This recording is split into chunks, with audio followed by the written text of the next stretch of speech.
Hello. How you doing? You Muslim? Yes. It's very loud where you are. Can you get somewhere quieter?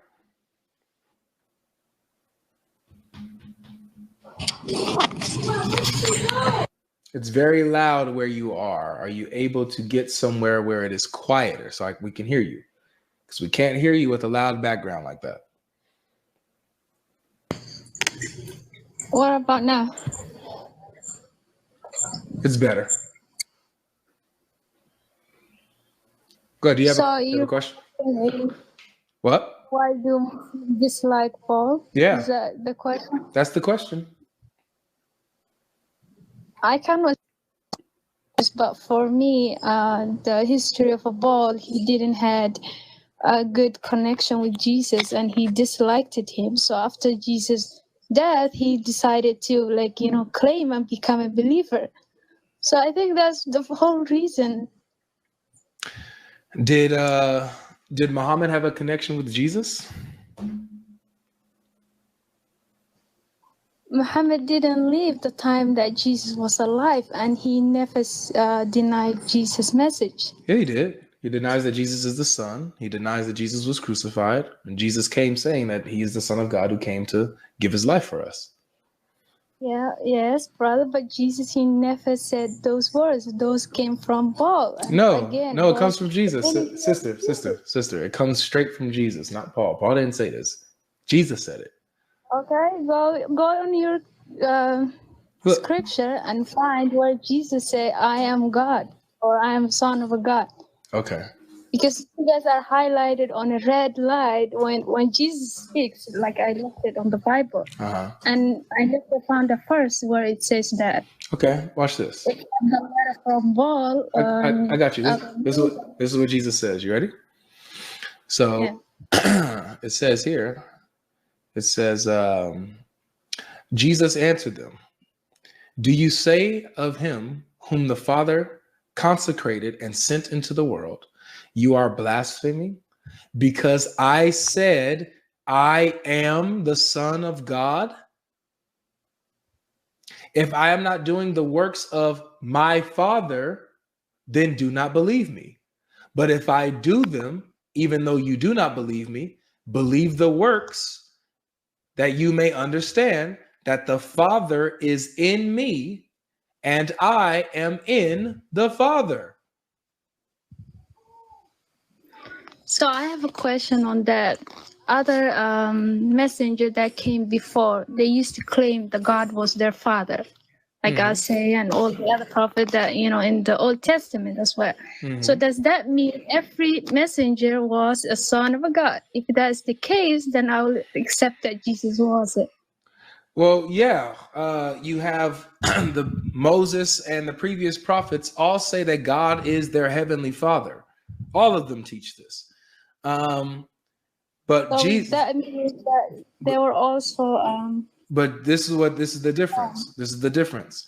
Jesus comes teaching that he is the only begotten Son of God, the Father. So Jesus is a son of God in a different way that the other prophets are sons of God. Okay?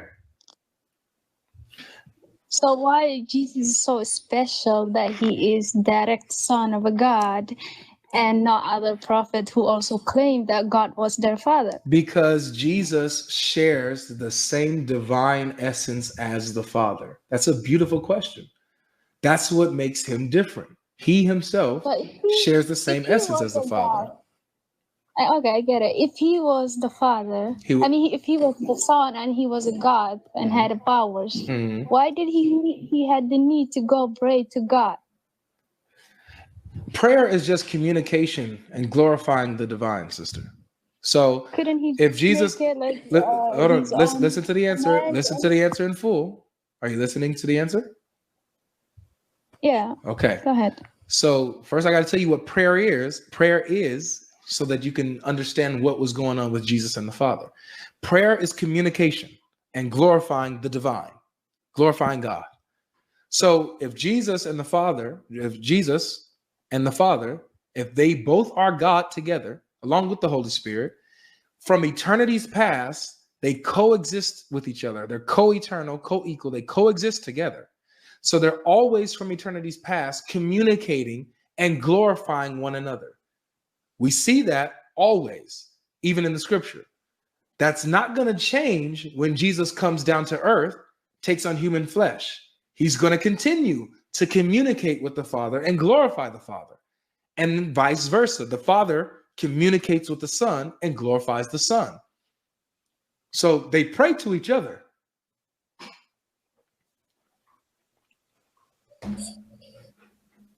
Okay. But let me ask you this. What is you speak Arabic at all, or No, I don't. no? But do you know what the word salah means? Salam? Yeah. It means peace. No, not salam. Salah. Your salah, when you like perform salah. Oh, salam. Mm-hmm. I think it's just a prayer. It's prayer. The Quran says that Allah, he prays, that his prayers are on the believers in chapter 2. It says that Allah. It says salawatun. It's in the plural. Salat is prayer, and salat is prayers, plural. So Allah's prayers are on the believers. Allah's mercy is on the believers. Yeah, but it actually says his prayers and his mercy is on the believers. So those are two different words there. The Arabic language, it could mean a lot of different meaning for one word. But it's not, though, because the word mercy is in the same verse. So the word, it's not Allah's mercy and his mercy is on the believer. Right. So sometimes, one word could have a different meanings. It could also mean mercy, or mercy. There's another words for it. But salah doesn't mean mercy, though, sister. It means prayer. Salat means prayer. It doesn't mean mercy. So my question would be, if Allah is God, why is he praying? And who is he praying to? Because we have an answer to that for you with the Trinity in Christianity. But in Islam, you don't have an answer for this. Who is Allah praying to when he prays? Allah doesn't pray. He just have a mercy on his people. That's what. Nope. He prays. That's what the verse says. Salawatun, prayers. You should get someone who knows the Arabic language very well. For me, the way I understand is it could mean also having mercy on people. Okay. All right, no worries. So I think that we can just kind of toss that that objection out the window. So this is what we have here. We have Muhammad, who actually goes against the teachings of Jesus here. Jesus says that he is the Son of God. How did he go? Because Jesus says he's the Son of God, and Muhammad says, no, he's not the Son of God. And whoever says that is cursed. That's chapter 9, verse 30 of the Quran. Again, Allah said that he does not have any sons. I know. In Surah Al-Ikhlas, he clarifies that he's the beginning and the end. Right. So so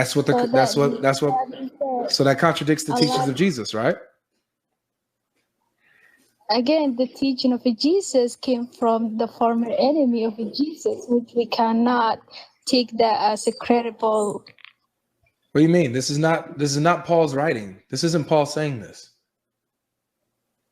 What I read to you does not come from Paul. It comes from John, who's recording what Jesus said, who's a direct apostle of Jesus, direct disciple of Jesus. Who also wasn't one of the following of Jesus during that time? Yeah, he was a Sahaba of Jesus. He was his companion. And he's recording what Jesus said and did. So he's recording where Jesus says that he is the Son of God and that he is in the Father and the Father is in him. But again, John is saying that, not Jesus himself. No, this is Jesus saying it. This is Jesus saying it, sister. He's quoting Jesus. It's red letters.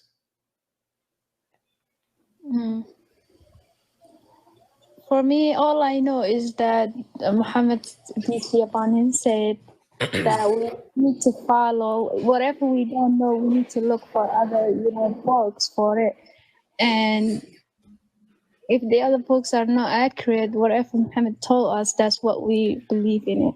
Well, that's actually the opposite of how it goes. The Quran says that it came confirming the previous books. So the previous books are a standard to judge the Quran, not the other way around. If the Quran does not line up with the previous scriptures, then the Quran is false, not the previous scriptures. Yeah, which is mostly it aligns with the previous books. It doesn't. It doesn't align with them at all. It contradicts them everywhere. This is one of them. Because the Bible has been changed several times. None of this has been changed. What are you talking about? The Quran says that Allah's words can't be changed.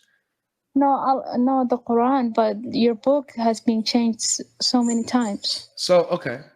What do you believe that Allah is a good, loving God? Allah, yes. So would Allah tell people to follow and believe in changed, corrupted books? What? Can you say that again? Would Allah tell people to believe in and follow corrupted books? No, that is what the shaitan does. That's what the shaitan does. I love that answer. That's what the shaitan does. But the book, like our book, it was never changed. Okay. Like that book came from. Well, it was. I was. have three different. Every kingdom. I have 3 different Qurans on my own desk, but that's not where I want to go with this. So if that's what shaitan does, shaitan tells people to follow changed, corrupted books. So then why is it, my sister, I want you to listen carefully to the question. Why is it in the Quran that Allah tells the Jews and the Christians to follow their own books if they have been changed? So what books have been changed? None. No books have been changed. The Quran never says that. But we know that the Bible has been changed so many times. No, you don't. That's a lie. It's a myth. Really? Yes. So then why is there Catholic Bible? Why there is all these other different branches that have different books that have different. You're talking about the canon of Scripture. The canon of Scripture, when they what books they use in the collection of all the Scriptures. But hold on. Even the Catholics, every Christian Bible has all the 66 books that you will find in a Protestant Bible. They have all of Matthew, Mark, Luke, and John the same way. But you're getting away from this. If this is listen. If it's been changed, why does Allah in the Quran tell them to follow it if it's been changed? There's old versions that we found. What does that mean? There's old books that wasn't changed. Oh, somewhere. Nice. So do we have those? Because it says that it says that the Jews and Christians, they have those. So it looks like we have those, don't we? But they were destroyed. So today we don't have it, but back then we might have it. Back then when? During Muhammad times. Oh, interesting. Well, that's great because what I have goes back even further than Muhammad's time. So what I have is even older than that. What you have was rewritten several times, so it cannot. What you have was rewritten several times. Wait, what you have was rewritten several times. Did you know that? The Quran? Yes. But it wasn't changed. It was. It stayed the same. No, it was changed and burned. What are you talking about? Have you heard of what Uthman, the third caliph, did to your Qurans? He burned multiple of them. He collected all the books and put them together and rewrite it. And did what? And burned the old ones because say it again. Say it again. He what? He what? But he did not change any of the words and all the meaning. Say what he did again. Say what he did again. Say what he did again. He what? He collected all the books that he had and put it all in one. And he what? You said it earlier. He what? He rewrote it. He rewrote it. So you said that my Bible is untrustworthy because it was rewritten. Well, your Quran taken out of information and it was your Quran also was rewritten. Your Quran was rewritten and not just rewritten but burned. So how do you even know that you have the true Quran or not? My Quran wasn't added anything to it and it wasn't changed. Do you see how I just want you, and this will be it for me because you're totally indoctrinated and you can't have this conversation, but it's okay.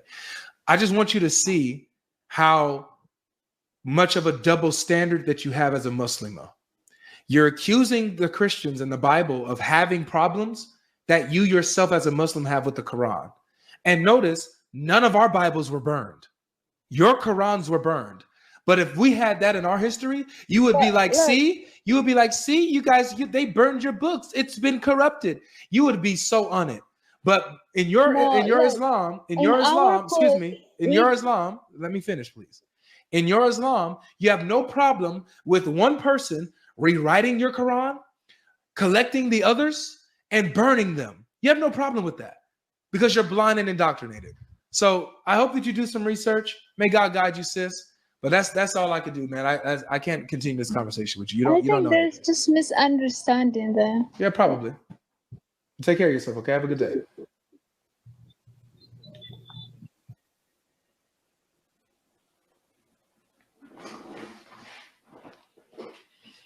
Absolutely indoctrinated. Unable to be reasoned with. Telling me that the Quran was tampered with, right? Yeah, clearly. By Uthman. Go ahead. Tell me about it. You want me to tell you about it? Tell me how the Quran was tampered with. Of course.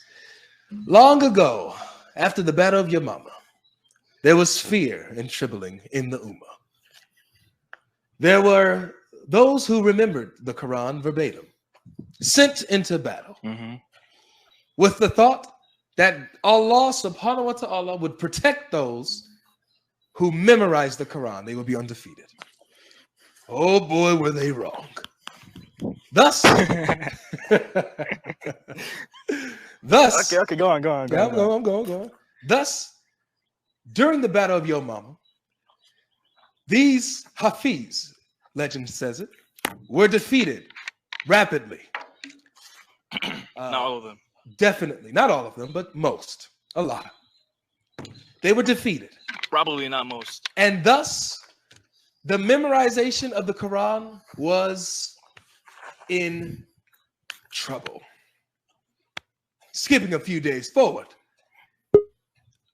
Abu Bakr was approached with such an issue. Please save us before we lose the book, before we lose the Quran. We need to write it down. So Abu Bakr had Zayd go and collect it, and he had it written down. A few years later, Uthman was the caliphate. And because of these different writings of the Quran, people deferred in the Quran, and they came to Uthman and said, Chief of the believers, may you save us from these differences before we defer about the book, like the Jews and the Christians before us. And so he says, Nam, nam, nam, nam, nam. We shall save these people. This is what we'll do. Everyone, turn in your manuscripts of the Quran. Turn them all in. Bring them here. Hafsa, turn your Quran in. We're going to rewrite it, make a perfect copy. So it happened just as it was said. And so when the perfect rewritten copy was made under Uthman's provision, he had the other manuscripts, whole copies of the Quran burned. while the one that he approved of was spread out among the people. And that, my friend, is how the original Quran got burned and corrupted and dismantled. You still have some truths in your Quran today, but whatever disagrees with the Bible, those are the parts that are fabricated. Okay, you got the story wrong. I got the story wrong. How could you tell me I'm the best storyteller on the planet? Right. So here's what happened. So in the Battle of Yamama, some of the Hafizin, the people who memorized the whole Quran, were dying, right? And some people, they were trying to write the Quran based on from their memory only, and during war. And these people, obviously, no one's memory is 100% perfect, right? Okay. And Uthman said, no, don't do that. That wasn't during the war. Have many people. That wasn't during the war. Okay, so listen, there is a... Okay, anyways. So it was Uthman and other companions that were with Muhammad, and they all them memorized the Quran. And they had the Quran that they wrote from Prophet Muhammad on like tree branches, animal skin, and other things. That's right.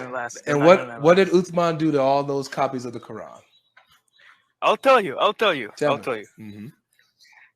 And these that were written on animal skin and tree branches and stuff, they knew they weren't gonna last long. They knew they were not gonna last long. Okay. So what he did, he gathered all the people, that trustable people that memorized the Quran. Why? And all the manuscripts, so he can write the Quran. That's not what he did. Paper, make it into a book. That's not what he did. Okay. Do you want to read it? Do you want to actually read the hadith? Because that's not what happened. He didn't gather all the people that were left that memorized the Quran. No, that's not what happened. What happened was he had Hafsa send her copy of the Quran so that they can rewrite that and make perfect copies of it. And so he had Zayd, Hisham, and two others, I can't remember their names. He had them rewrite the copy of Hafsa's version of the Quran. So then he also had all the other people who had their copies of the Quran, like what you said, on different materials. He had them turn in all of their manuscripts, whether they were whole copies of the Quran, so entire Qurans, or fragments of the Quran. He had them all turn them in, okay? And then burned them all. He burned them all and sent out his rewritten copy. Not his. He was with other people under supervision. Whose supervision? There is hadiths that say that. Listen, there is a video I have it saved on TikTok that shows everything.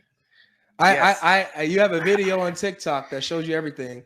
I have a hadith. I have a hadith that shows me everything. It shows from hadith. It does show from hadith. I have a hadith that shows me everything. What we do now? Where do we go from here? Should I trust a video or a hadith? Because you're probably reading it wrong. Oh, or maybe you're probably reading it wrong. I'm probably reading it wrong. Come on, man. You're probably not reading. Okay, you're either misinterpreting it or you're reading it out of context. Really? Okay. Let's see, man. Let's see just for a second.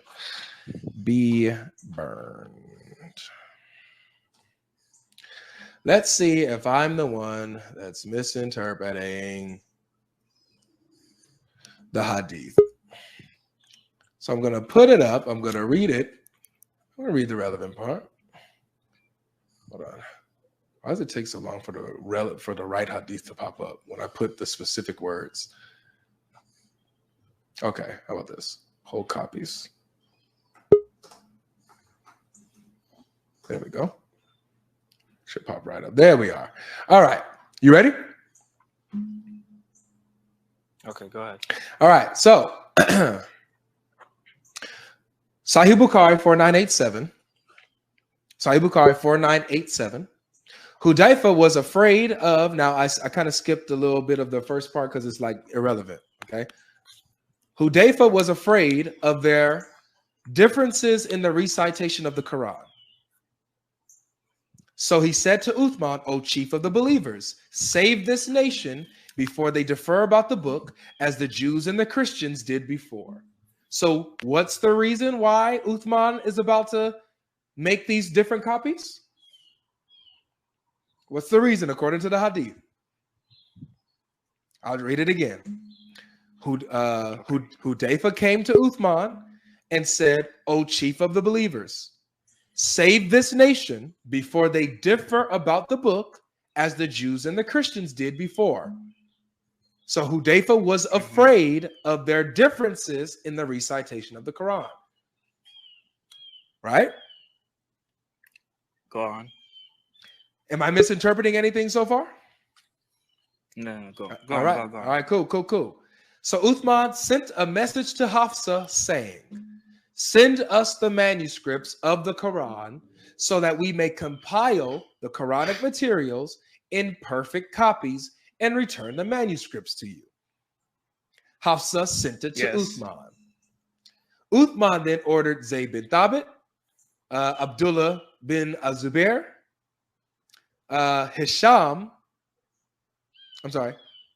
Sa'id bin Alas, and Hisham. So Zayd bin Thabit, Azubair, Ibn Alas, and Hisham.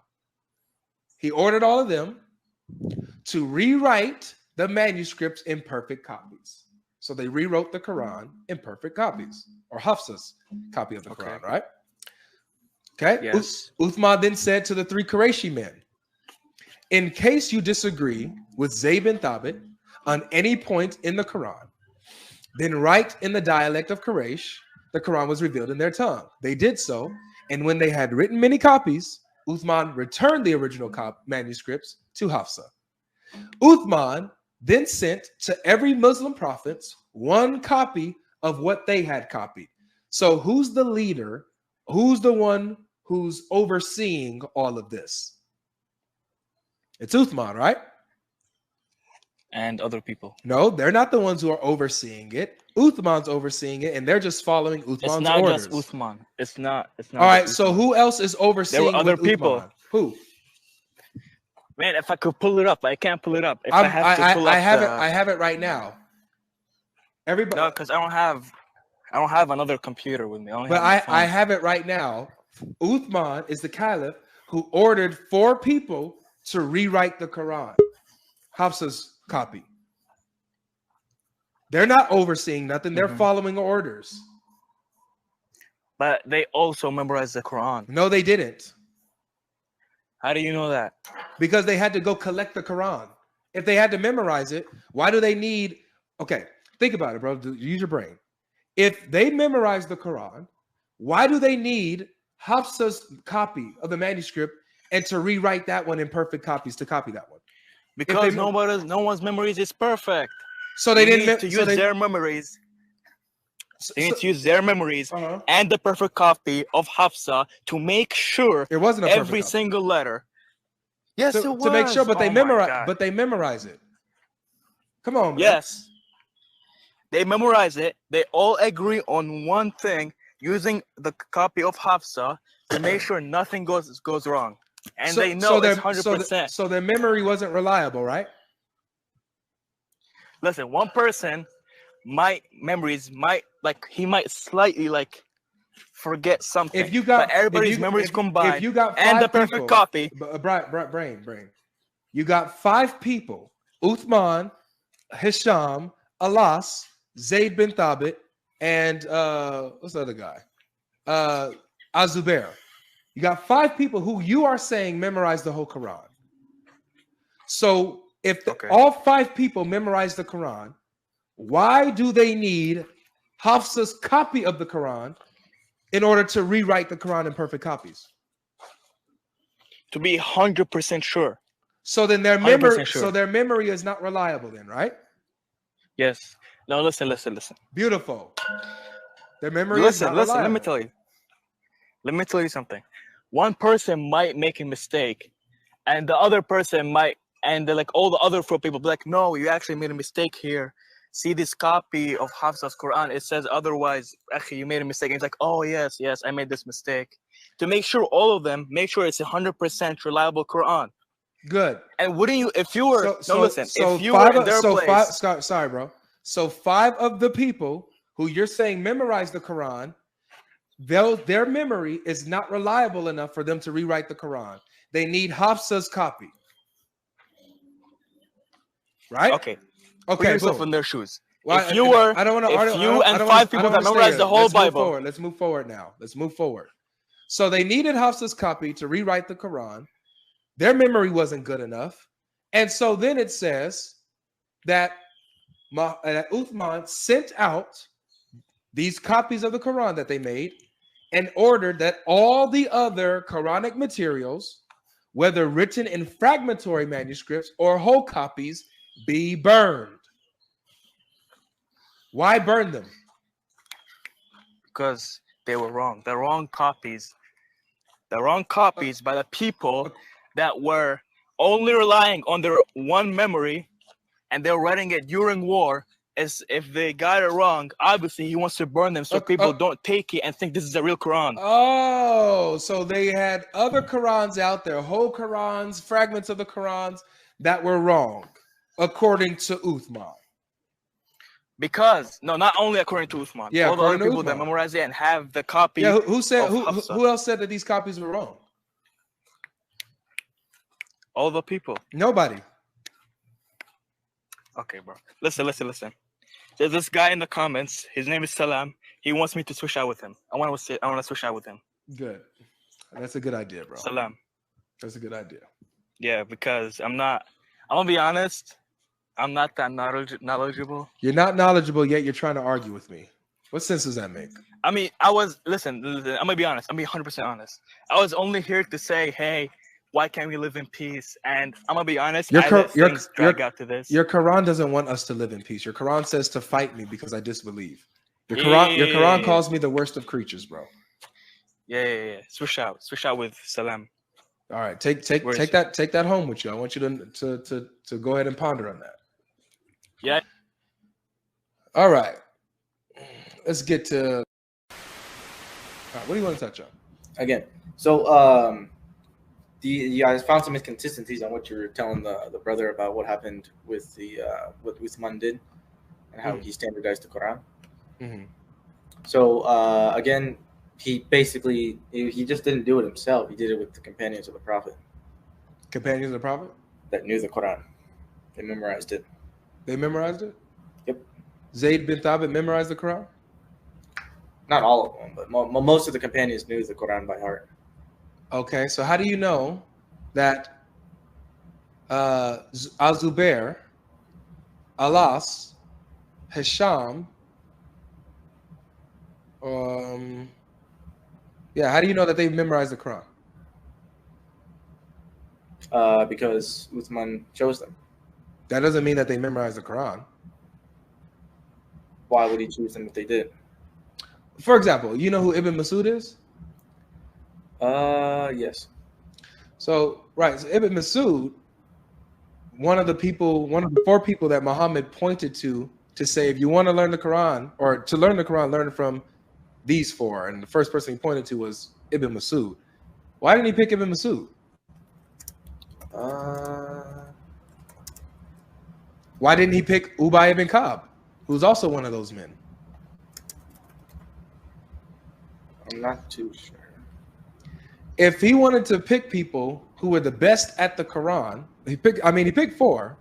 Muhammad pointed at 4 people best to learn the Quran from, who memorized it, learned it straight from him, and none of those 4 did he pick. Mm-hmm. Maybe he just wasn't able to. I wouldn't say that. Ibn Masud actually disagreed with what Uthman was doing. Did you know that? How so? He told his students, do not turn your Qurans in, hide them.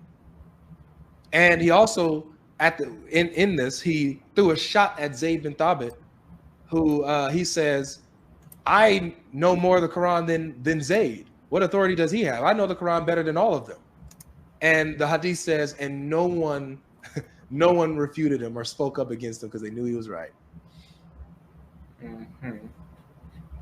So if he wanted to be accurate and do the best, I would assume that he would pick Ibn Masud, Ubay ibn Ka'b, and I forget the other two names that Muhammad mentioned, but those 4 people, he would pick them.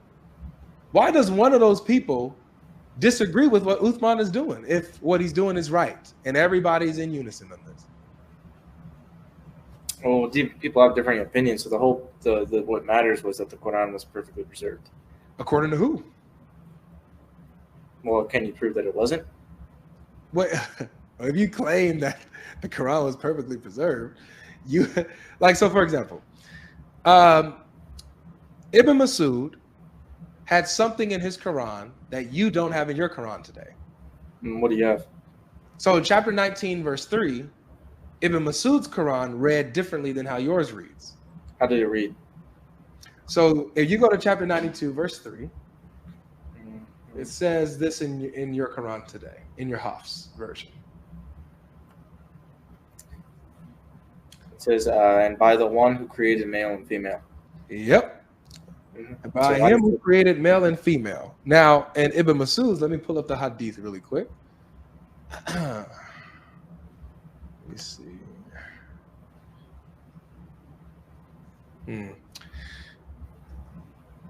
I'd have to go. Hold on, give me 1 second. Got it saved in my bag. In my little album. I just need to get this reference real quick, and I'll put it right on the screen for us all to see. 2,000 years later. Oh man! All right. Well, let me put this up just so that everybody can see.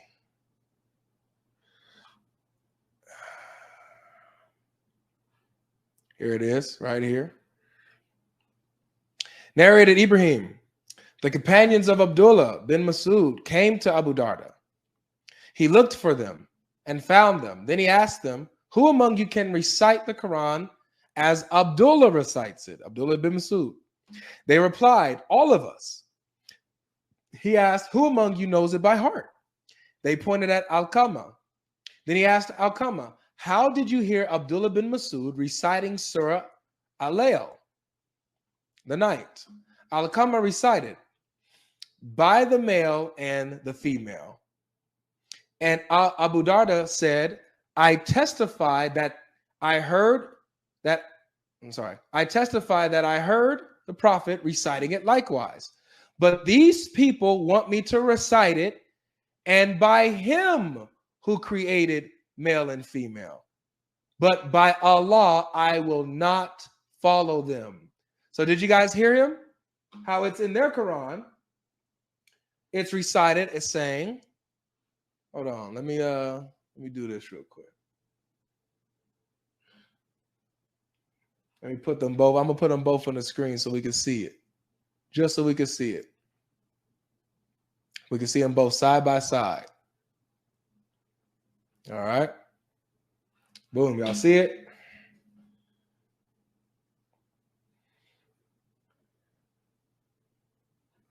By the male and the female is how Abdullah read his Quran.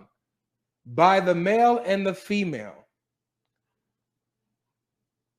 And the wrong way to do it, according to Abu Darda and Ibn Masud, is by him who created male and female. That's what's in your Quran today. So the way that Ibn Masud recited the Quran here is different from what you have in your Quran today. And Abu Darda said, by Allah, I will not follow the Quran that you guys have. By Allah. Oops.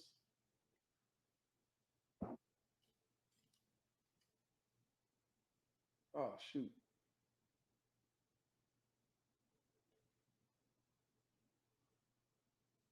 By Allah. Won't do it. So this is the hadith, guys, 4944. Sahih Bukhari, 4944. An explicit difference. All right. So there we go, man. Hello. Hello, hello, hello. Can you hear me? I can hear you just fine. Oh, okay. I looked a little crazy, so. It's all right. That's why they got this, stop cam feature. But yeah, I just had to make sure that you're not a troll. That's all. Yeah, I definitely understand. So I'm not here to really debunk anybody because I'm Muslim, but I don't believe in trying to convert anybody. I believe only God converts people. I really just need some understanding on like what points are you trying to connect with Jesus, because I feel like us as Muslims, we don't have any disconnect with Jesus. There's no issue of Jesus is pure, Jesus is the Messiah, Jesus is the one who's untouched, Jesus is the one whose blood is of light to us. But that doesn't mean that we worship him. That doesn't mean that we praise him. That doesn't mean that if I commit a sin, I have to speak to Jesus in order for Jesus to speak to God. I go straight to God. We all say that we're children of God. So I don't believe nobody has to come between that. Not taking anything from any prophets. If you don't believe in the Prophet Muhammad, that's between you and your Lord. That's not between you and Jesus. That's between you and your Lord. We are all going to stand behind who prophets that we submit to and who we believe is speaking the true will, as far as who's giving the gospels, who's giving God's word verbatim. But So, I don't believe that because you're Christian, I'm not going to see my fellow Christian brothers in heaven. Because you're Jew, I'm not going to see you in heaven. I don't know why everybody believes Muslims are this well, the Quran anti. says, the Quran says, Yeah, but again, the Bible that's it. says a lot of things that we Yeah, take hold out on. of Let context. me respond to you now. So the reason why we understand that, according to Islam, Jews and Christians will not be in heaven with you Muslims, according to your theology, is because the Quran literally says in chapter 98, verse 6, it says, those who disbelieve among the Jews and the Christians and the polytheists will have their abode in hellfire. They are the worst of creatures.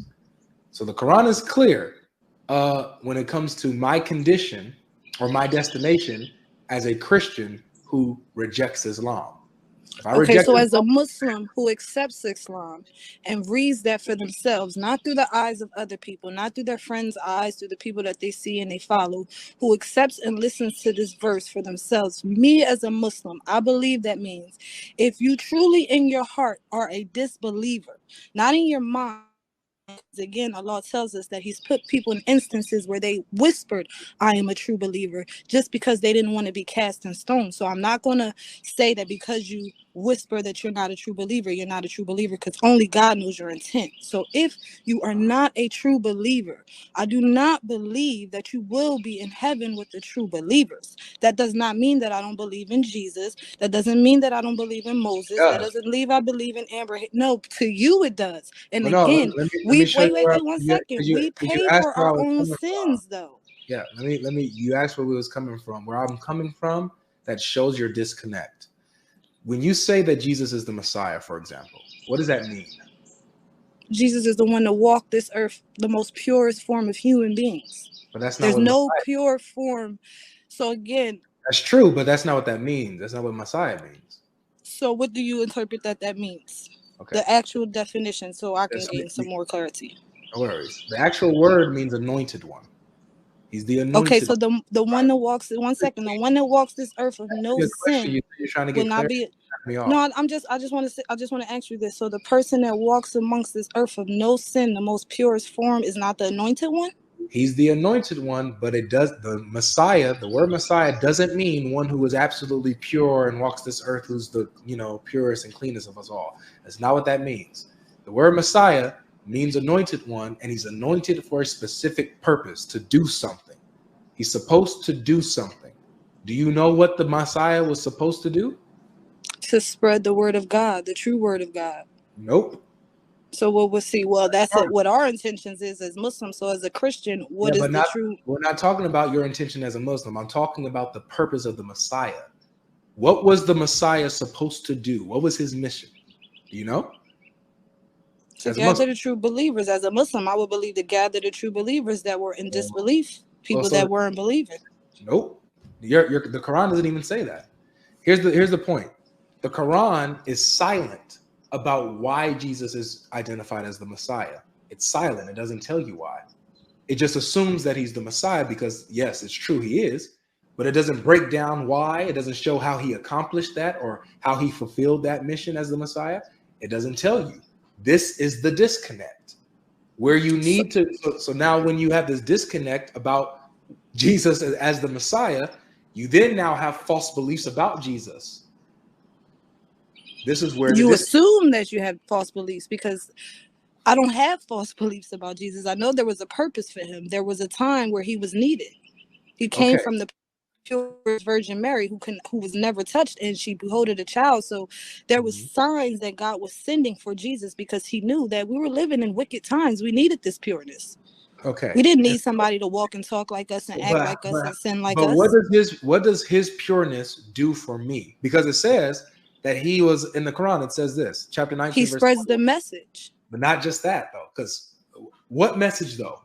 What message specifically was Jesus spreading? There is one God. You must not kill. You must. Everybody not steal. knew You that must already. Honor your mother. The Jews knew that already. They already had the law. And we still were going through chaos. And you see what happened with the Jews. That has from nothing the to word. do with Like, that. why do you think prophets are being sent? They're being sent for the time that they're needed. But are they being sent to say the exact same thing over and over?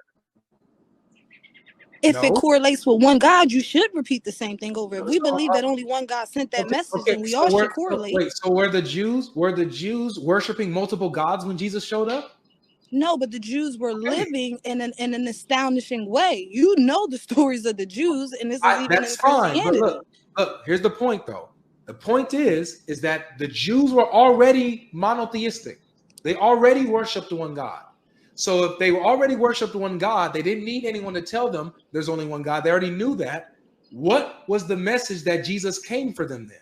They were falling out of the realms. They were living in devilish ways. They were letting the shaitan, the devil, get to them. Although you believe in one God, that doesn't mean you won't be tested. That doesn't mean that he's not going to send hardship at your ways for you to fight it. I got you. What did Jesus say is the way to get right with God? What did he say? So as far as Christianity, I'm not exactly sure, but I believe that in Islam is to believe in one God.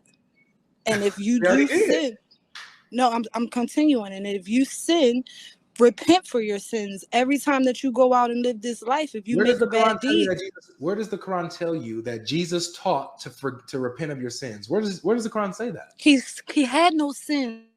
No. He's pretty much telling you to walk in my life. He's telling you to walk like me, and he is of no sin. That means that you should not commit sin. Where does Jesus say that? Show me in the Quran. He tells us don't backbite. Okay, where in the Quran does Jesus say don't backbite? Jesus, I don't know the exact verse in there where he states that Jesus doesn't say backbite. It's not. Here's my point, sister. My point is that. So do you think that we're going to know? So do you believe? Listen. The Quran doesn't tell you what Jesus taught. That's the point. That's the disconnect. The Quran doesn't tell you what Jesus taught or why he specifically came. So is that the purposes of Islam not being real, because they don't go into full depth of what Jesus taught? No, that's not why. This is why. So because there's a disconnect, because it doesn't tell you what Jesus taught, it gets wrong the things that Jesus believed in and these truths about Jesus. What did I say in this conversation that was wrong? What did I say in this conversation that I got from Jesus that was wrong? So for example, because when you're saying that he came to get them back right with God, you don't have an answer of what did he say is the way to get right with God. What Jesus said was, when we read the gospel, we can see what he said. He said, come to me. Come to me. Whoever believes in me, he will never thirst, nor will he hunger. You come to me, I will give you rest. You come to me and believe in me, you will have everlasting life. You come to me. So you don't believe that when people come to Jesus, their intent is not pure? You believe that everybody that came to Jesus was pure intent? You believe that? No, I don't. The ones who come and believe in him, those are the ones who are saved and made right with God. The ones who are hypocrites and reject him and don't believe what he says about himself, they are still, stained with their sin. This is why I'm saying this about Islam. As a Muslim, you're saying that about Islam, but you don't know Christ. That Jesus, we don't what? You don't know Christ as a Muslim. We don't what, Satan? You don't So no, know you're Christ. right. Listen. I never sat on here and said I know Christ. That I didn't say I know Christ's book from the beginning to the end. But what I gathered throughout my reading, again, we all have to sit here and remember that we're not going to pay for anybody else's reading. We're not going to pay for anybody else's sins. We're not going to pay for anybody else's wrongdoings. Only ourselves. So when I read, I have to make sure it resonates with myself. Because you could tell me anything. You could tell me anything you want about Christ, but it might not resonate with me the way it resonates with you. That doesn't make me a disbeliever in Christ. Doesn't matter who it resonates with. It's yes, because it's you're either, supposed to. no. Because Listen, if you're saying you true. believe in Let me Jesus respond and to it this, really please. is not in your heart that you believe in Jesus, that's a problem. Let me respond. It doesn't matter whether you agree with what Jesus said or disagree with what he said. What he said is what he said. You didn't hear what I said. You didn't hear what I said. I said you can say you can agree. I said, listen, I said you can say you agree with them, but in your heart it doesn't resonate.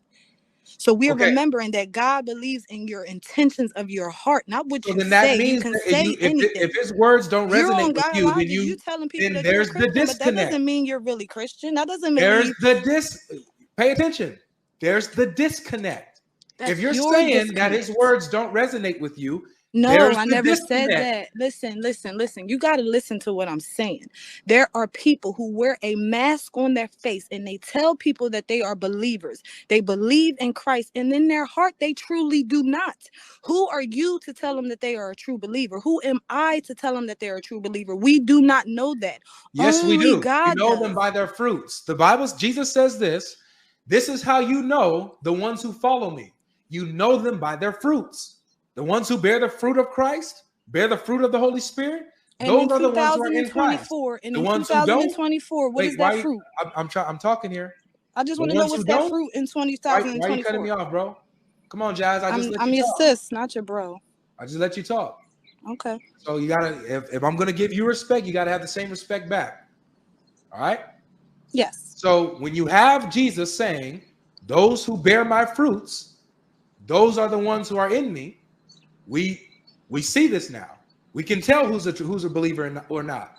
For example, Jesus teaches that he is the Son of God who came to give his life for the sins of the world. Do you believe that? I believe that he is a product of God and he came here to reveal God's message. So do you believe that he's the Son of God that came to give his life for your sins? I believe he is the Son of God that came to give us a message to clear us from our sins. I don't believe that. I believe we all are the children of God. I believe he is a special son. Yes, most definitely. Oh, your Quran says no. Your Quran says neither Jesus is the Son of God, nor are you a daughter of Allah. So if we want to state that we are all children of God, I mean that in the aspect we are all God's creations. We are not created without God. You're stating that it doesn't specifically say I am the son or I am the daughter of God. I do not need that to know that in my heart. Allah, listen, chapter 19, verse 93. None can come to Allah except as a slave. You cannot come to him as a daughter or a son. You can only come to him as a slave. He's only your master. Slave of God. He is my master. He's a slave. I am a slave of God.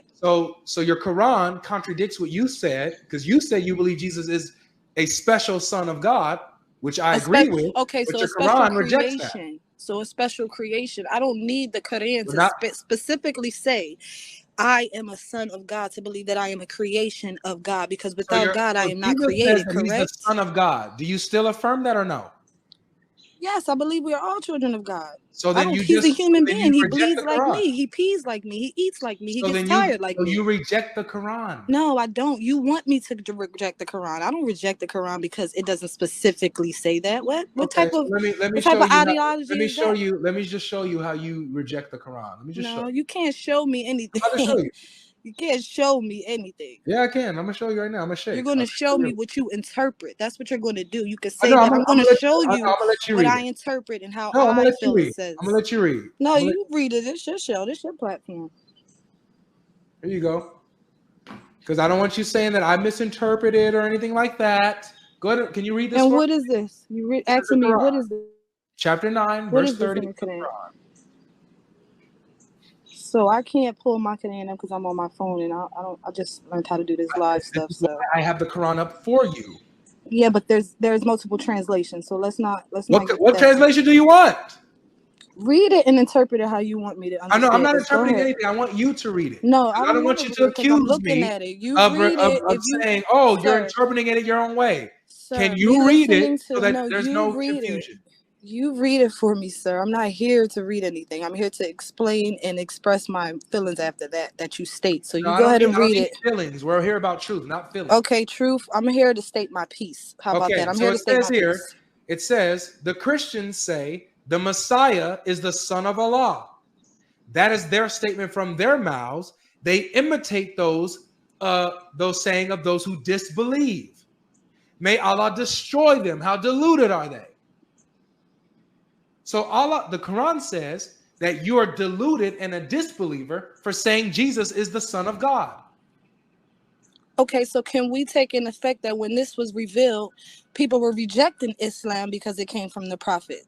So can we say that he's stating that in the sense of you're rejecting my word because of who it's coming out of? You're killing the message because of the messenger. Muhammad So is why contradicting Jesus, who says he's the Son of God.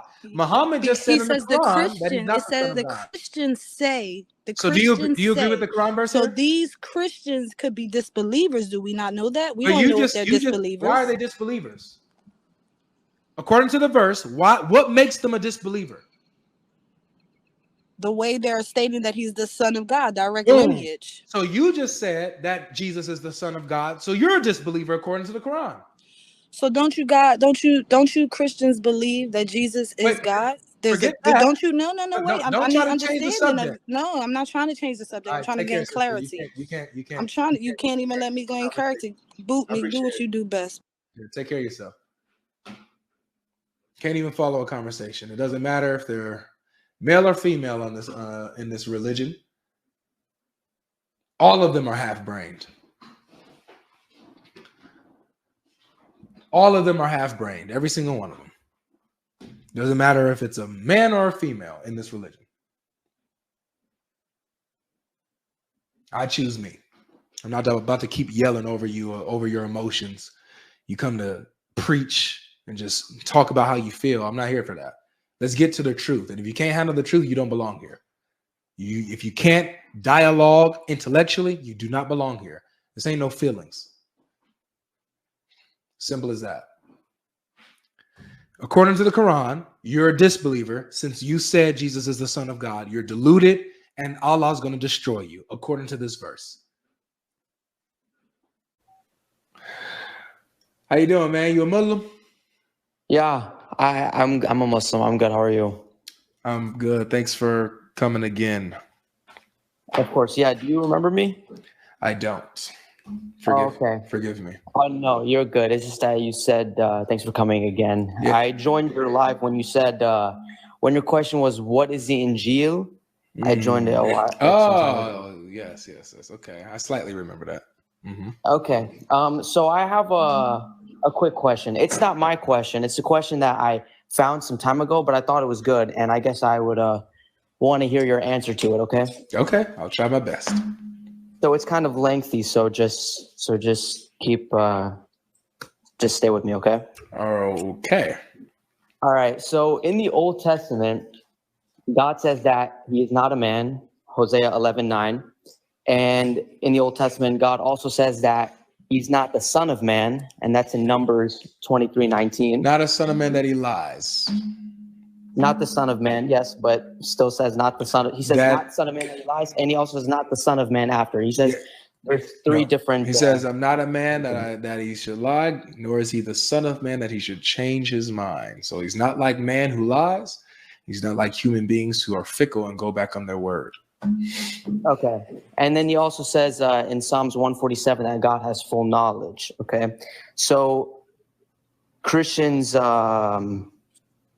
will say that, well, Jesus said that Jesus is a man, and that obviously contradicts the Old Testament. All right, pause there. He also calls himself the son of man. I'm not done yet. Yeah. He also we know. I know your argument, bro.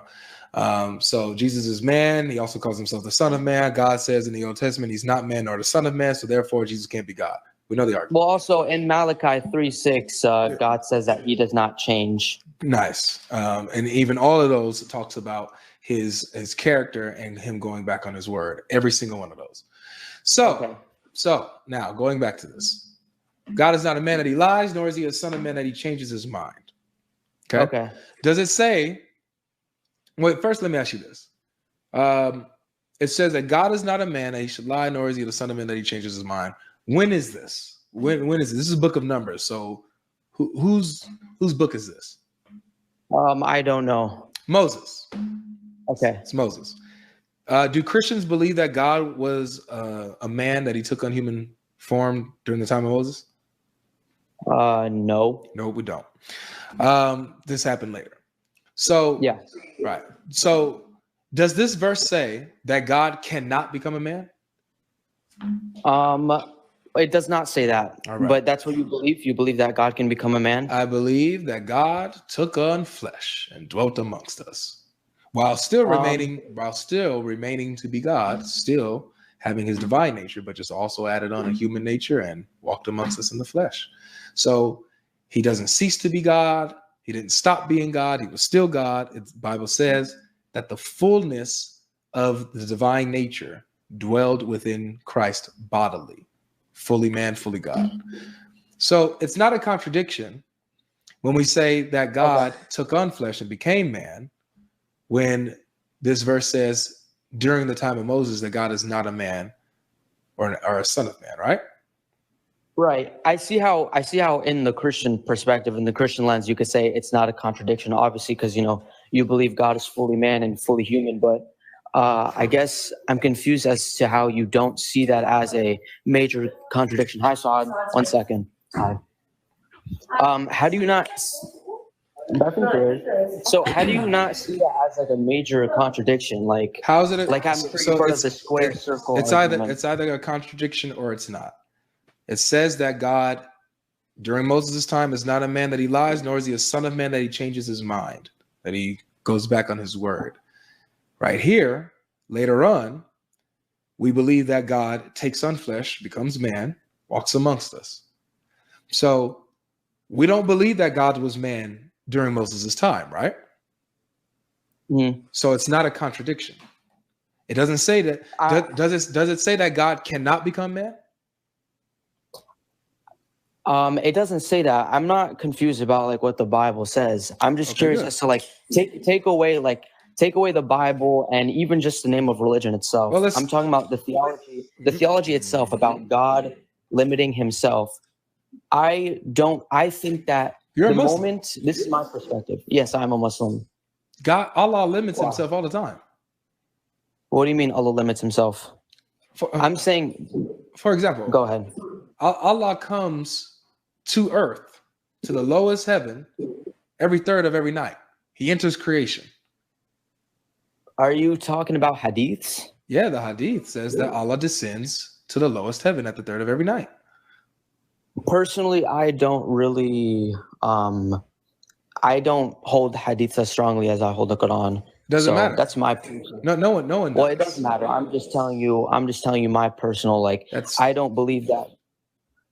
I don't believe that God can strip himself of his nature, because I feel like the moment God I don't either, bro. We're not saying that God strips himself of his nature. We're talking about whether or not God can withhold his power and his infinite glory and stuff. This is what I feel like you just said that. I feel like you just said that in a different way. Like, I'm just like, you're saying God can withhold it. And so you're okay. So you're saying so when Allah descends to the lowest heaven, is he not God anymore? I don't know what the hadith is, and I don't personally really believe in that. I think that God will always remain all powerful. But brother, you can't make up your own Islam. You're a Muslim, so you are subjected to these sources. You can't choose what your own Islam. Islam is what it is. Okay? So you can't say, oh, well, this is an authoritative for me. No, it is. It's your sources. No, Islam is the Quran. Hadith is just a way for us to. How many times a day do you pray? 5 times. Where does the Quran tell you to pray 5 times a day? Well, sometimes it says that, the Quran says 3 times. Exactly. So there are some Muslims. Yes, yes. So there are some Muslims like the, Shias and Hanafis, different schools of thought who pray 3 times a day. Why are you praying? Why are you? I don't care what other people do because we're talking about you. You said your own Islam, you're what you believe. Why do you pray 5 times a day when the Quran says 3 times a day? Because the 5 times a day comes from the Hadith. Yeah. Well, there are some interpretations of that specific verse in the Quran where some people interpret it to be 5 times. I don't care like dude. I don't mean to cut you off, but the only reason why I'm cutting you off is because you're not directly answering me about you. Okay, yes, because the Hadith. Sure, go ahead. Yes. All right, thank you. So you are doing this because of Hadith. So you do take Hadith as authoritative, especially in a way that you practice your religion and how you worship Allah. So you can't do this. You can't pick and choose. Like, you take Hadith as authoritative, as a way that you even practice your religion. It's even how you know, like, for example, was Muhammad married to Aisha? Yes. Where does the Quran say that? Okay, I get your point. I don't see how this relates to the topic. It relates to the topic because I'm giving you something in your sources that is authoritative over you that you can't deny. Your sources say that Allah comes down at the 3rd of every night. When he does that, is he God, or does he cease to be God when he comes down to earth now? I don't see how. Wait, you said the Hadith says to the lowest heaven. Yeah, that's earth. The lowest heaven is our sky, according to the Quran. The lowest heaven is adorned with stars. That's our universe. That's our space. The earth has the. Okay, well, I mean, there are some verses that could be, interpreted metaphorically, that perhaps his awareness is brought down to the lowest heaven, and that his closeness to you by the lowest heaven. That doesn't mean God himself literally. Okay, yes. Well, I hear that. However, the Hadith doesn't say that. The Hadith says, okay, at the 3rd of every night, Allah descends to the lowest heaven, and then he asks about who's praying to him, so that he can answer their prayers. So this isn't. So, but this isn't him. This isn't God, stripping himself of his knowledge or of his. Nice. So, but let me ask you this: What is keeping the lowest heaven from being evaporated by God's glory and majesty and infinite nature? What's keeping the universe? Because remember, it's the lowest heaven. There's 7, right? So he passes through 6 heavens to get to the lowest heaven. Can you read the Hadith? Can you read the Hadith? Yeah, sure. I got you, man. Allah passes through 6. He passes through 6 heavens to get to the lowest one without any of them being destroyed and evaporated. How is that? What's keeping them intact? Let me just read the Hadith.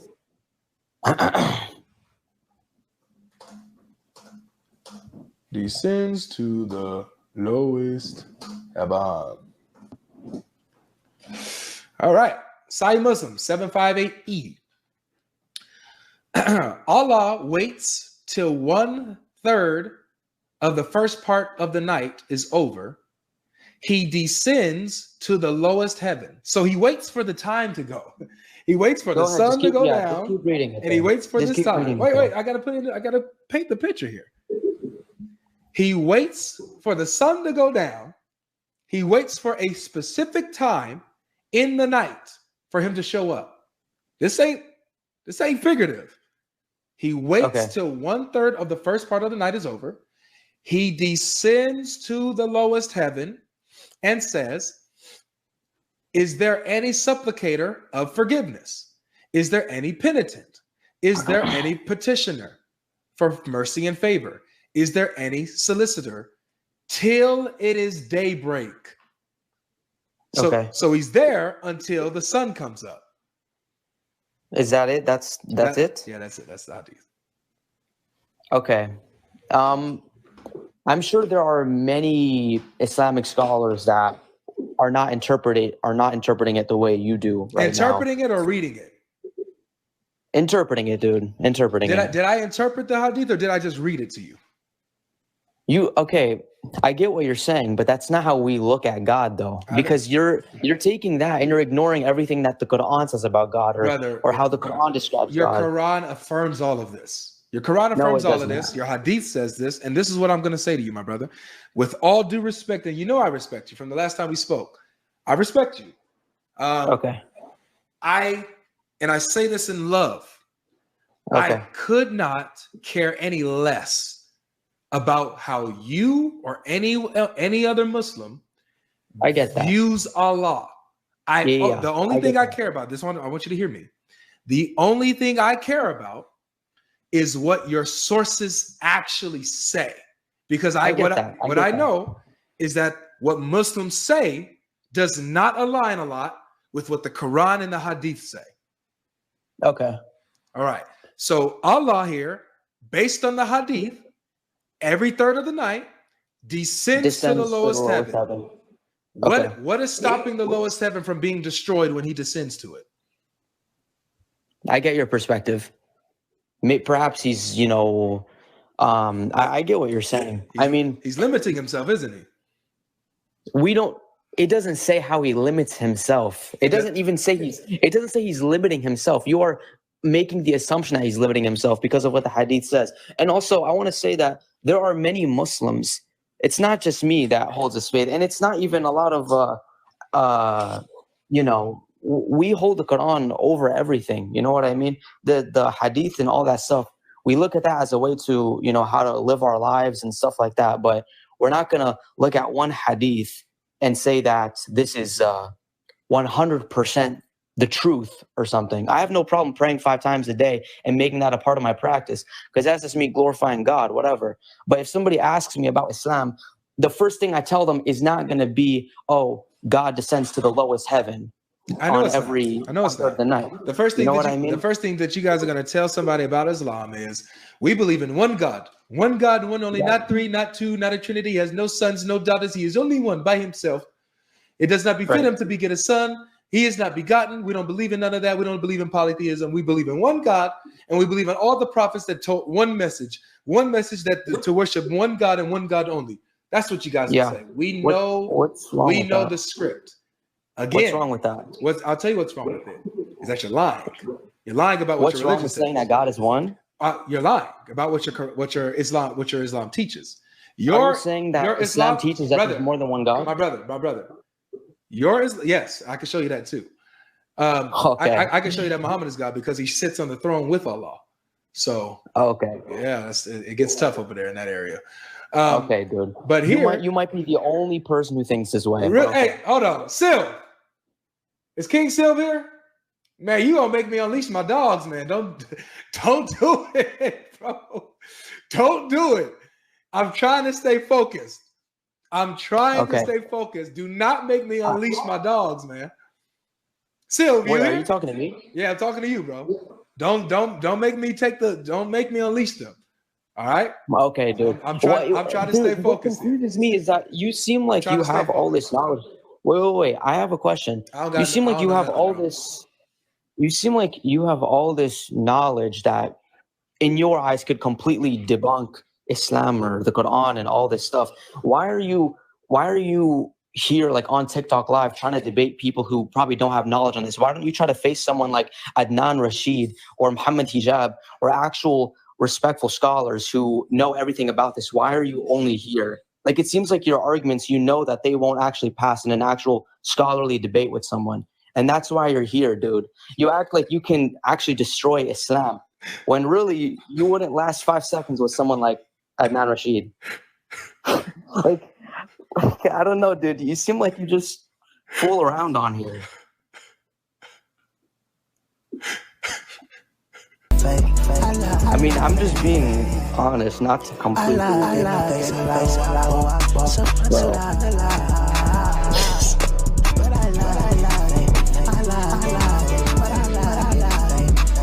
Bro, I'm right, low key. Like, if you feel like you can actually debunk Islam, why don't you go and try to do something about it? Why are you on here talking to kids about it? Bro, he knows he's right. That's why he's not talking.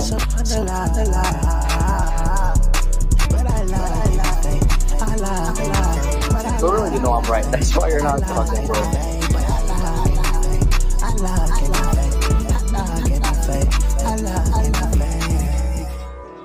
I like it,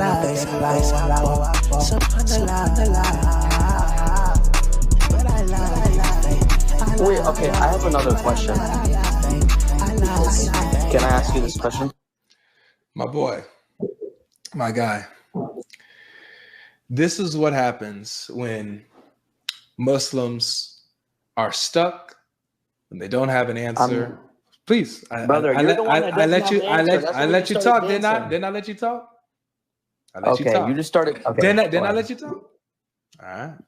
Sure. Okay. All right. I appreciate it. I appreciate it. This is what All right, happens. bro.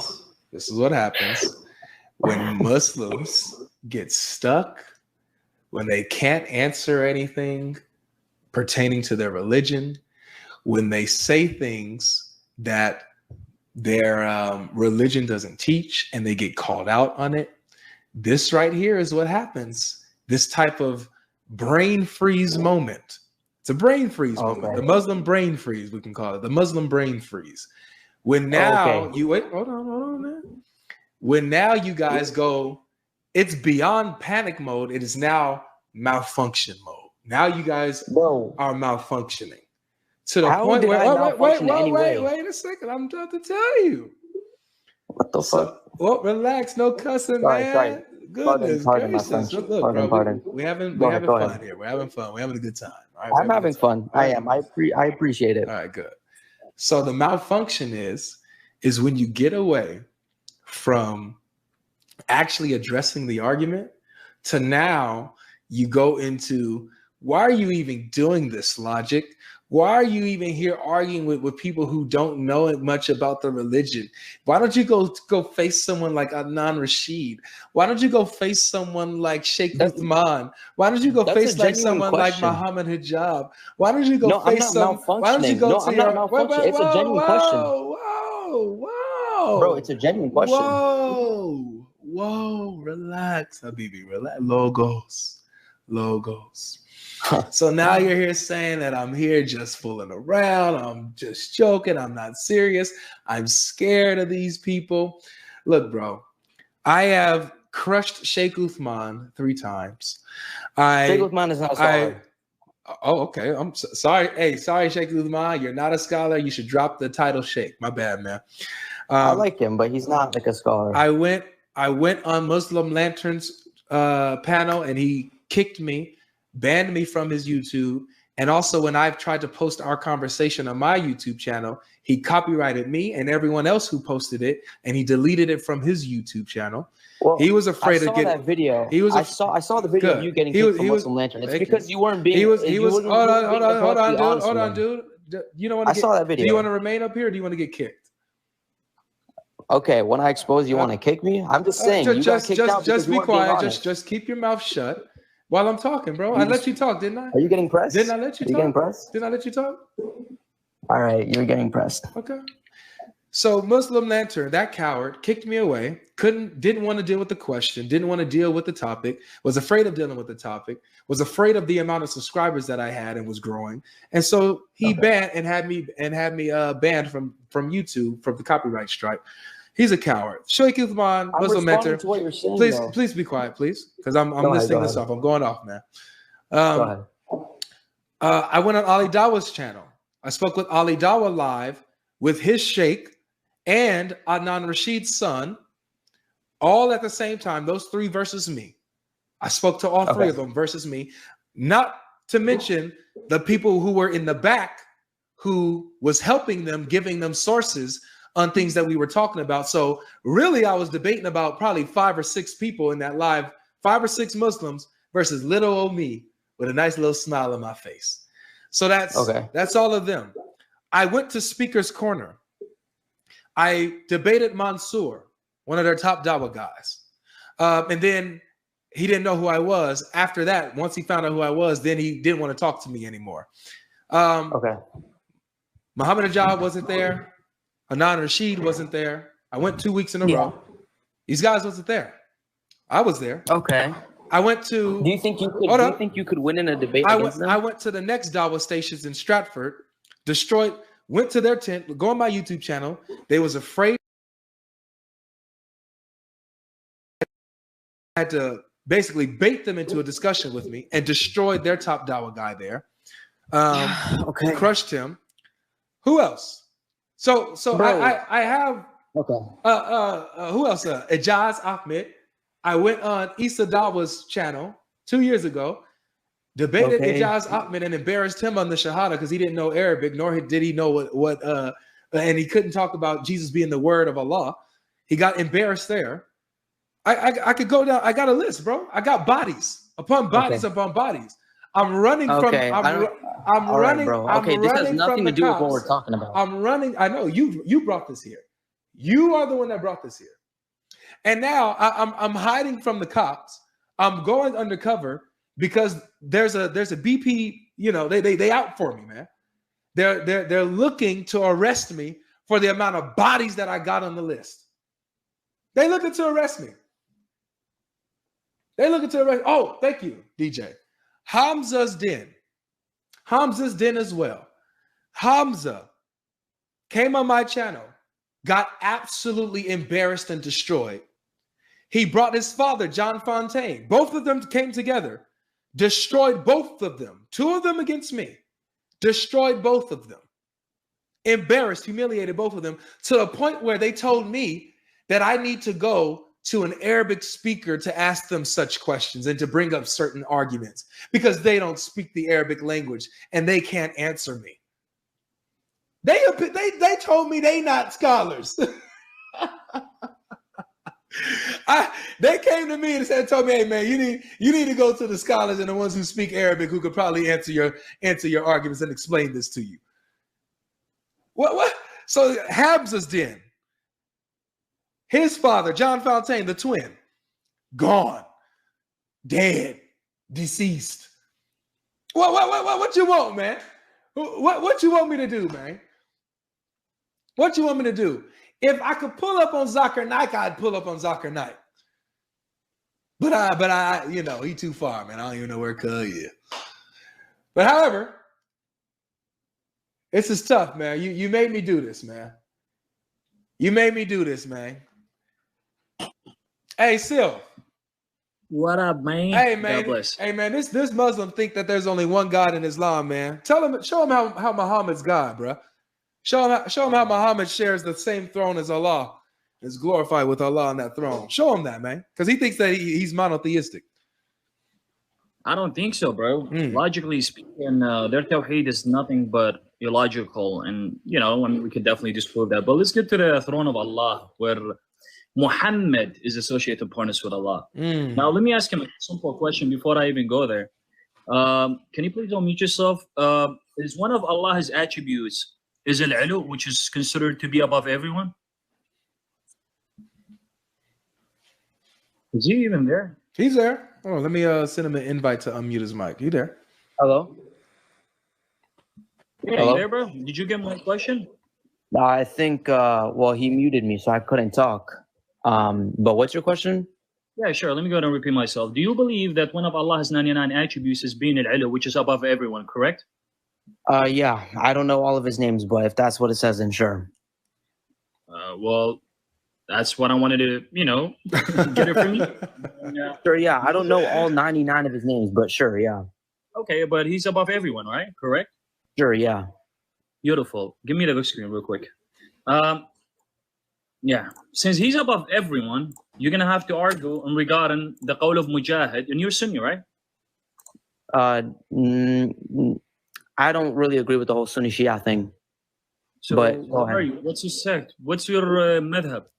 We're not supposed to, according to the Quran, we're not supposed to put ourselves in a sect or call ourselves Sunni or Shia. So I just call myself a Muslim. Sure, let me ask you a question. Do you follow any hadith? Do you follow Sahih al-Bukhari and all of that? What do you mean by follow? Like, do I read it? Do you take Sahih al-Bukhari as an authoritative? Not necessarily. I just follow the Quran. I think that hadiths aren't really that authoritative. Basically, on what you're telling me right now, you're only a Quran. You don't follow no hadith, no Ahl Sunnah, no Ahlul Bayt, nothing. You're only a Quran. You give your own interpretation regarding the Quran and everything. Now, let me ask you a simple question. Someone is mentioned by Abu Lahab. Can you tell me who's Abu Lahab regarding the Quran itself? Abu Lahab, isn't that, I'm pretty sure he's like the uncle of the Prophet or someone who was abusing the Prophet. Really? But wait a minute. How did you get that? It was in the Quran. Can you please show me that? I mean, if you could just tell me a little bit more about Lahab, because Abu Lahab is been mentioned in the Quran, but nobody even knew about him. Nobody even knows anything about the guy. Okay, yeah. So you're saying we have to use hadiths to interpret certain things. Okay. Exactly. When the ayah says that you have to obey Allah and you have to obey the Prophet and you have to obey Wali al-Amr, which is the people among you. Wait a minute. Who is he referring to over there? Well, I'm sorry. Repeat that. When Allah says that you have to obey him and you have to obey the Prophet and you have to obey Wali al-Amr, which is the people among you. Who are the people among you? The believers. Wait. Wali al-Amr is the believers? I don't know what Wali people of the al-Amr authority means. is the believers? I don't know what Wali al-Amr means. Wali al-Amr is the people of the authority. I mean, who are the people of the authority? Do you consider them as scholars? The Or caliphates? imams and shiukhs? The caliphates and stuff? Well, they could be caliphate, of course. I mean, yeah, it includes caliphates and includes shiukh, imams, Sure, yeah. all these ones that are within the authority. Okay. I'm sure the tafsir gets deeper in detail about who it's specifically talking about, but okay. Hold on. But why do we have to take the tafsir of, like, let's say, for example, of Ibn Kathir, when you just said that I'm a Qur'an and I only follow the Qur'an itself? Why do you have to take someone else's interpretation? Well, I follow what the Quran says. Your own interpretation. I follow what the Quran says when it tells me to worship one God, to give to the poor, to do good deeds. That's what I mean when I say follow the Quran. You know what, brother? You know what? Leave the throne aside. Let's talk about Tawheed. Can I please ask you a couple of questions regarding Tawheed? Okay. Beautiful. Do you believe that the Quran is uncreated or is it created? Uncreated or uncreated? Do you believe that the speech of Allah, because you consider the Quran is to be the speech of Allah, correct? Yes. Beautiful. Is that speech of Allah, which is in that Quran, is it uncreated? Which it has no beginning and no end? I'm not sure. I would say You know what? Let me put it this way. Do you believe that the speech of Allah is created? That means the words of Allah, the nataq Allah has given is created? Yeah, I mean, he creates by his word. What? Wait a minute. So Allah's words are created?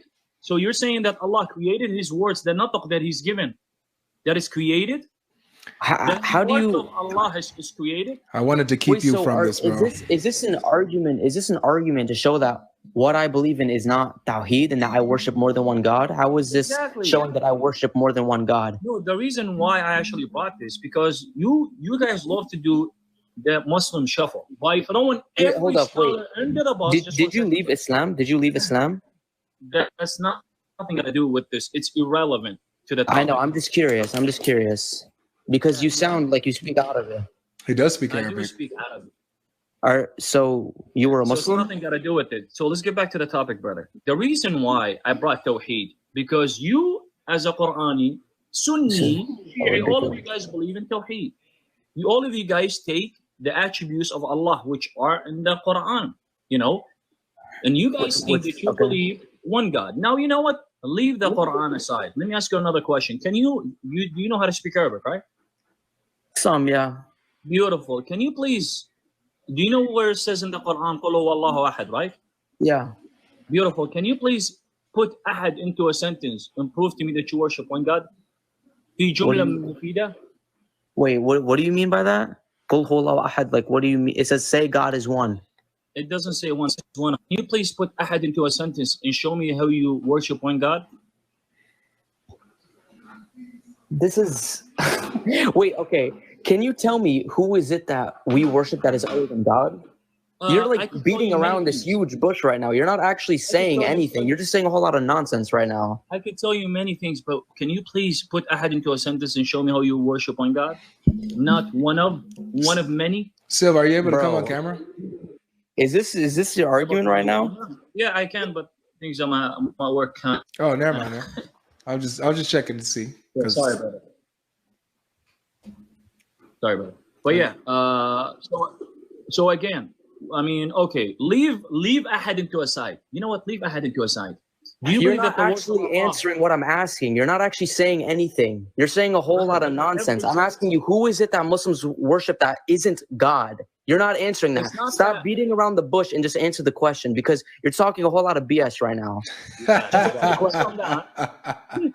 Just calm No, down. I'm serious. because This is so stupid, bro. I'm losing brain cells talking to you right now. I And think if you left Islam, I feel really terrible for you. Just answer the question. Who is it that Muslims worship that isn't God? Answer the question. Stop BSing. Muhammad, Just 1 second. the Quran. No one worships Muhammad. You Just do. 1 second. Just 1 second. No, we Just 1 don't. second. You're making shit up. Should I show you? Okay. Stop cussing on Should the I panel, show bro. you a verse? All right, my bad. But Should I be show for you a real, verse? bro. We don't. What do you go worship, ahead, go ahead. Muhammad? We don't Should I show you a worship verse? What Muhammad. do you worship? Okay, sure. Watch this, guys. This is so stupid. All right, let's open up. Okay. Oh, I got. Why are you calling me stupid, brother? With all the I respect, said we're having a this good is stupid. I conversation. said Calm this down. is stupid. Go ahead. Well, Muhammad, This is right? stupid. It's only Okay, one let's see. ayah that I'm gonna bring. Yes. So that you believe. 48:9. Sure, Just 48. 1 second, brother. You asked me a question. Just 1 second. Go ahead. Go ahead. Can I please answer you? Thank you. So No, waste of 48:9. time. 48:9. The what is wrong with you, brother? Come down. I think The I think English you got one English. is false. They mistranslated me. Yeah, you're lagging, so it may seem a little slow. Or is it me? Hold on. 1 second. Guys, is he lagging? On TikTok, guys, is he lagging to you guys, or is it just me? Yeah, he's lagging. Hello? Okay. 1 second. Hold on. I think it's me. I think. Dang, man, Jabril didn't want you to bring this out, Sylph. Okay, I already have the verse pulled up that he's talking about, so I'm gonna read it because he's taking a while. All right. Can you guys hear me? You got one bar. Yeah, we can hear you now. Yeah, go ahead. Beautiful. MashaAllah. The jinn was inside of my phone, brother. I have to literally sneeze him out. Okay, I already know what So, verse you're talking about. What they did, guys. Just 1 second. Just 1 second, brother. Please. 48:9. Okay. In the English translation, guys, don't get deceived because they love to mistranslate the Arabic. What does the Arabic says? لِتُؤْمِنُوا بِاللَّهِ وَرَسُولِهِ. You have to believe in Allah and His Prophet. وَتُعَزِّزُوهُ وَتُوَقِّرُوهُ وَتُسَبِّحُوهُ بُكْرًا وَأَصِيلًا. You have to worship Him. You have to obey Him. And what do you have That's to do talking more? about Since God. you know how to speak Arabic. That's How talking is it about talking God. about God? He was Do you talking know- about God. And do you also, know I how want to the add Arabic grammar something. works? Yes, I know how the Do Arabic you know how grammar the works. Arabic grammar works? It seems like you don't know how the Arabic grammar works, because at the end of every word, there are specific accents that change how you might interpret certain sentences. Okay, you are Do the you only know how person Arabic who's reading grammar this works? how to Hold be on, just 1 wrong, second. bro. Okay, sure. So when it says لِتُؤْمِنُوا بِاللَّهِ, you have to believe in Allah Believe and in His God. messenger. Yes, and His Okay, messenger. right? So Allah, just 1 second, bro. Go When ahead. Allah is be putting behind, I mean, I can't even say it. Well, every time I speak, these guys just talk. Bro, come down. It's okay. You're manifesting. I get that, bro. I get that. It's okay. You All are right. literally just misinterpreting this. This is such a waste of time because you're not saying this correctly. Come on, man. Come on, man. This is so dumb. All right. لِتُؤْمِنُوا بِاللَّهِ. You have to believe in Allah and His messenger, right? So the messenger, where is it? It's over here. Okay. Where does this connect to? Now it starts with messenger. It's talking about the messenger. What do you have to do? You have to honor him and respect him and glorify him. Morning and evening. Bukran wa asilan. Wow. Wow, good job. You did nothing. So what do you Good do with job. this? You did nothing. Wow. Good job. You did nothing, and you completely misinterpreted the Arabic of the Quran, dude. How It did literally Wow. says that it's directed towards God. When you look at the accents under the Arabic, those accents direct it towards God, not the Prophet, dude. You just Don't made be- a fool out of Here's yourself. a challenge. Here's a challenge to him, logic. Here's a challenge. And to every No, Muslim. you're such a fool. Okay, just 1 second, brother, please. Show me one ayah that says that you have to obey Allah Himself, separate from Muhammad. This is the challenge. Show me one ayah that Ooh. Muhammad is not with Allah to be obeyed. Wow. Go ahead. Okay, I challenge you. Wow. One ayah, only one ayah. If you could show me that it says that you have to obey, okay, Allah without the Prophet be putting, including himself with Allah. Wait. Did you hear what I said? No, I didn't Did hear you hear what what I said? Did you hear what I said? No, I didn't hear what you said. Oh, sorry. Someone called me. I guess I muted me. Okay, so you gave me this ridiculous challenge that honestly holds no weight or merit, and I think it's ridiculous. My challenge to you: show me one Muslim who worships Muhammad. Can you show me one Muslim who worships Muhammad? Don't run. Bro, Answer you're the the one question. running. Oh my God. Answer the Wow. This is so ridiculous. And also, by the way, Hey, when y'all the Quran smell tells that? you to obey, when the Answer the Quran tells you, question. I'm answering the question. When the Quran tells you to obey Allah and the Messenger, what is the Messenger saying? The Messenger is saying to worship God and to believe in one God. That's not the challenge, brother. The challenge is, can you show me one ayah that says that you have to obey Allah itself and not Muhammad to be included in every type of obeys, you know, with Allah? That's what I asked for. That was my challenge. I don't have a Quran in front of me right now, but there are plenty of verses. I'm sure I can easily. You know what? I'm sure it's so easy to find what you're talking about. So he can. It's such a ridiculous argument. Okay. So he cannot, guys, show us that. You know what? Leave that aside. I don't know how many things am I gonna say. Hey, I want to ask you a question. Hold on, man. I think that Sylph, I think that that's enough, man. That's enough. I have to throw in the flag seriously, because you literally let go. You let go about four things. I think it was three things. Three things you brought up: the throne. You brought up the Quran. Then you just let this one go about Muhammad being worshipped with, glorified with Allah. There's not one verse in the Quran that says to obey Allah apart from Muhammad. That's enough, man. That's enough. And I told him I didn't want to do this. I said, do not make me unleash my dogs, man. Don't make me do this, because if I do, you're not gonna like it, man. So I told him, don't do this, but he kept challenging me. So yeah, this is enough, man. This is enough. You in front of over 2,000 people. That was a complete embarrassing annihilation, man. That's tough. Wow.